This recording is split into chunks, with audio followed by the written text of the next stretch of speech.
Dear reader, I spend the rest of the day behind the wall. The humans search for me, but their efforts are in vain. The canine follows him around, but he does not find me either. I am not a lowly farm animal to be herded. I am Gizmo, the evil genius, and no creature shall find me unless I want to be found. But hunger is a powerful force. I am tempted to dash into the kitchen and snatch an apple, or burrow beneath the couch pillows for one of those cheesy treats. But I must stay hidden, or if I emerge in daylight, I might end up in the elderly one's cooking pot. Unfortunately, the mouse who once lived in this hole has left an acorn. It is withered and not very tasty, but it will hold me over. Surely Elliot does not know the elderly one's plans. He is my loyal servant, and he would never allow me to be cooked. I need to tell Elliot the truth.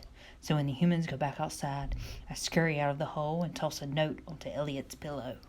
The elderly one wants to eat me. Then, just as the humans return, I dart back into my hiding place. I hear Elliot's footsteps. He will read the note and tell the others. Then the elderly one will be sent away. But when I peer from the hole, I see the canine sitting on the floor beside the bed, eating my note. How dare he? I will no longer be fooled by the dumb expression on the canine's face. He is more cunning than he looks, and his very purpose in life is to thwart me and my evil plans. Meanwhile, in People World, Dad, do you think Gizmo ran away? Asked Elliot.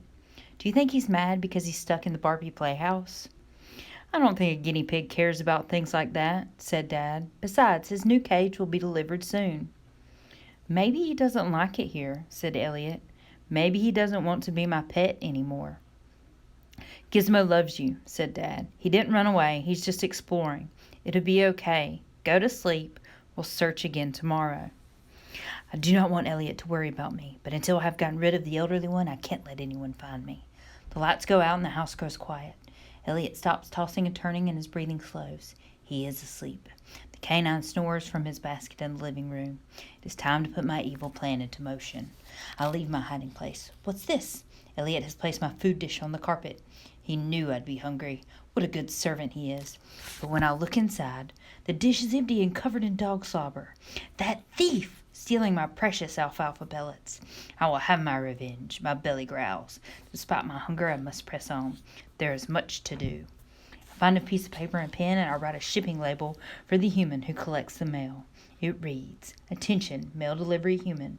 Return this elderly one to Peru. Special overnight airmail delivery. First class right away. Do not delay." I tuck the label into my polar expedition rucksack. Unfortunately, my water bottle is empty. I sling the rucksack onto my back. I cross the hallway and enter a room I have not yet explored. It belongs to the elderly one. She is sleeping in her nest. I jump onto a stool, then onto her nest. Very slowly, I walk up her pillow. Her eyes are closed. There are strange iron rods all over her head.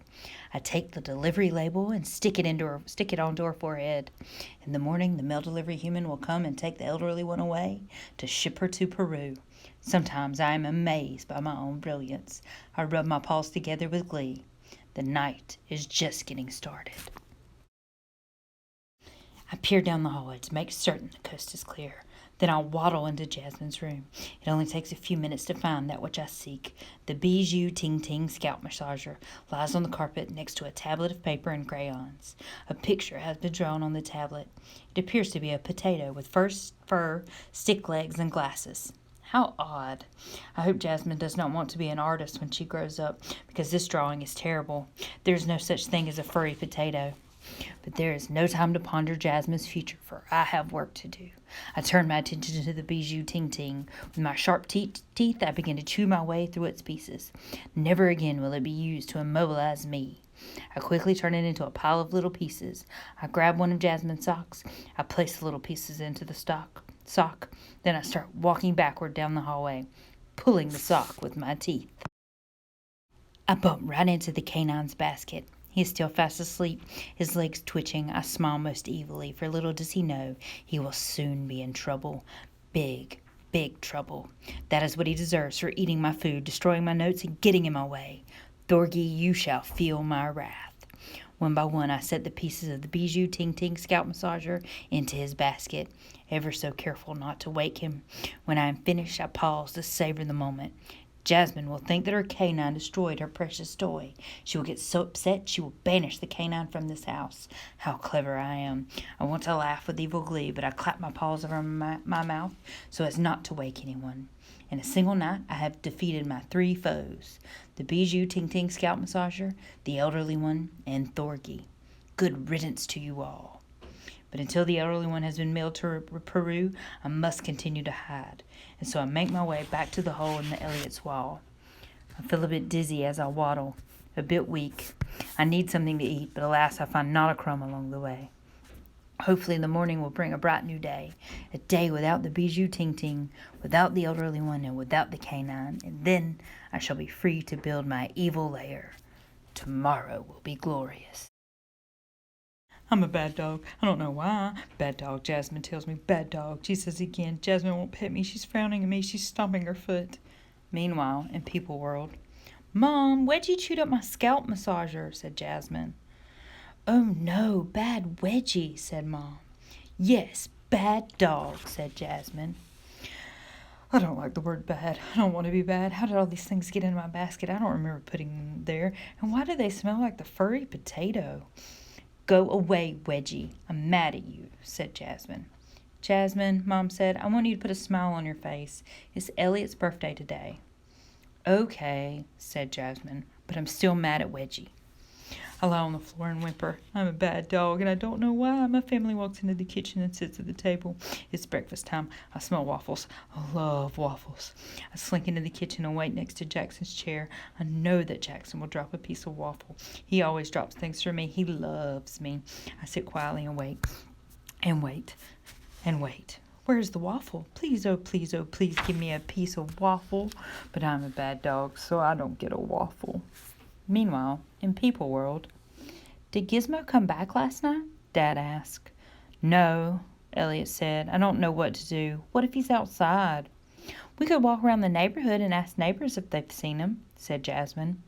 That's a good idea, said Mom. Do you have a photo of Gizmo for the posters? Said Dad. Just a baby photo, said Elliot. I have something that will work, says Jasmine. Everyone's moving around. They're busy. They don't pet me. What's going on? Dad's carrying my leash. He puts it on me. He wants me to take him for a walk. But where's my cape? I sure miss my cape. I'm not super Wedgie without my cape. Mom and Abuela wave goodbye as Dad, Elliot, Jasmine, Jackson, and I go outside for a walk. I start heading toward Duck Pond, but Dad tugs on my leash. We stop at a neighbor's house. Elliot knocks on the door. The door opens. I sniff the neighbor's ankles. They smell like dust and cat. Is there a cat inside this house? I narrow my eyes. Meanwhile, in People World. Hi, Mr. Schwartz. This is my new brother, Elliot. His pet is missing, said Jasmine. Have you seen him? Asked Elliot. His name is Gizmo. Well, my cat killed a mouse last night. Is Gizmo a mouse? Said Mr. Schwartz. No, he's a guinea pig, said Elliot. Haven't seen him, said Mr. Schwartz. What if a cat gets Gizmo, said Elliot. Don't worry. This is a very long walk. We stop at another house, then another. There are so many ankles to sniff. Some smell like soap. Some smell like socks. Some of the neighbors pet me. Hello, Wedgie, they say. Where's your cape? I don't know where my cape is. I really want my cape. At each house there are ankles to smell and new plants to piddle on. I press my nose against Jasmine's leg. She doesn't pet me. Am I still a bad dog? We've walked the entire neighborhood and now we're going home. But Dad stops at Brutus's house. Brutus is lying in his yard next to the fence. I growl. Stay away from my family, Brutus. Dad drops my leash and he, Elliot, Jasmine, and Jackson walk up to the porch and knock on Brutus's door, leaving me in the yard with Brutus. Brutus lifts his head and looks at me. He sees that I don't have my cape. He sees that I am not Super Wedgie. Will he attack? I stand my ground. Brutus gets up and walks toward me. He sure is slow. It takes him a long, long time. I try to look fierce, but he's a very big dog. When I look up, all I see are his legs and his belly. He sniffs me, then he wags his tail. I sniff him, then I wag my stubby tail. We both wag our tails. I walk around him again and again. We wag and wag and wag. Hey, people, guess what? Brutus is my friend. Meanwhile, in People World.